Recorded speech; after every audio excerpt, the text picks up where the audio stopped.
Fala galera, tudo bem? Mais uma aula pra gente no tema evolução. Hoje a gente vai falar sobre os estudos da evolução.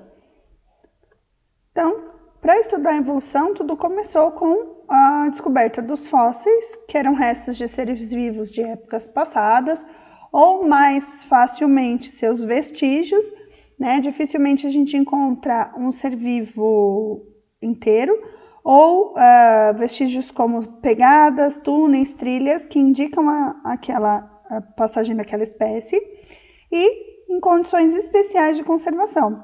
A gente sabe que quando um ser vivo ele morre, ele passa pelo processo de decomposição e as moléculas do seu corpo voltam para os ciclos da matéria.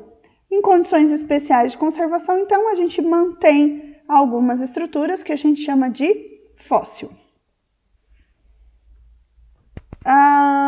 Conforme foram achando esses fósseis, começaram a comparar tanto a forma do seu corpo como o estudo dos seus embriões.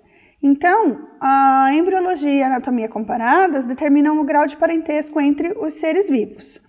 Então, quando a gente tem estruturas homólogas, que são estruturas originadas de um ancestral comum, que podem ou não desempenhar a mesma função, né, e também elas partem de um mesmo desenvolvimento embrionário.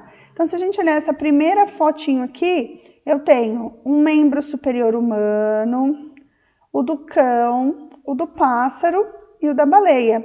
São as mãos, né? Eles não desempenham a mesma função, porém, eles vêm de um ancestral comum e da mesma origem embriológica. Estruturas análogas, elas desempenham a mesma função, porém possuem origem embrionária diferente e estrutura anatômica diferentes, como, por exemplo, a asa do inseto e a asa da ave. Elas servem para fazer o ser vivo voar, mas elas têm estrutura embriológica e estrutura anatômica diferentes. Os órgãos vestigiais são órgãos atrofiados que não exercem mais sua função original. Um exemplo é o apêndice humano. Ele tinha uma função auxiliar ao sistema digestório, porém, com a evolução do ser humano, ele passou a não ser mais necessário, porém a gente ainda tem o vestígio dele no nosso corpo. E as semelhanças embrionárias são as organizações básicas do embrião conforme o grupo ao qual pertence.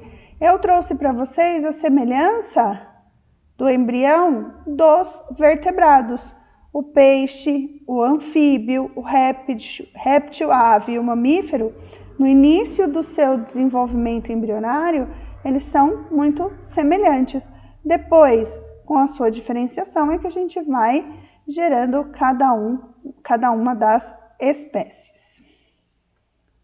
Os estudos moleculares, eles são semelhanças na sequência de aminoácidos de uma proteína ou de nucleotídeos do DNA que indicam o grau de parentesco entre duas espécies. Quanto mais semelhanças na sequência de aminoácido ou de nucleotídeos do DNA, maior o grau de parentesco entre esses seres vivos. Aqui eu tenho o ancestral comum, eu tenho o tempo e a formação das espécies. Então aqui tem uma lampreia, a rã, a ave, o cão, o macaco e o homem.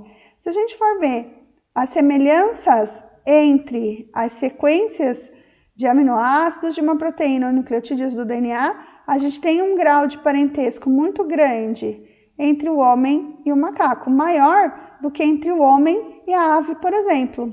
Então, a gente veio de um mesmo ancestral, mas vamos tendo as diferenciações, as evoluções e essas diferenças na sequência de aminoácidos. Quanto mais próxima essa sequência, maior o grau de parentesco entre as espécies. E, por fim, a filogenia. Filogenia, ela indica a história evolutiva de uma espécie. A gente viu um pouquinho na outra aula de anagênese e cladogênese. Aqui, com a árvore filogenética, ela fica muito mais visível, né? Que anagênese e cladogênese são processos de especiação. Anagênese é a evolução progressiva da espécie e cladogênese, a especiação onde eu tenho um ancestral comum que dá origem a 2 ou mais espécies diferentes. Então, a árvore filogenética, ela é representada, né, pelos ramos, pelos nós e pelas espécies atuais. Então, aqui embaixo eu vou ter o ancestral comum, eu vou ter a diferenciação por cladogênese e depois a especiação por anagênese, né, a evolução da espécie. Cada nó representa a diversificação por cladogênese e o ancestral comum dos ramos.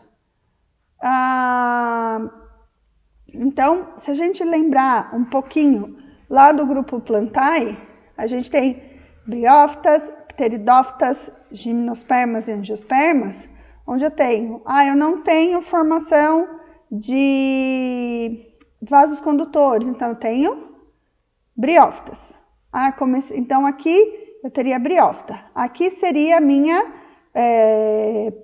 começando a ter vasos condutores, então eu tenho as pteridófitas, sementes, gimnospermas, sementes, flores e frutos, angiospermas. Então, aqui em cada nó, qual foi o evento que diversificou, que fez com que aquela característica mudasse, e aqui de baixo para cima, do passado para o presente.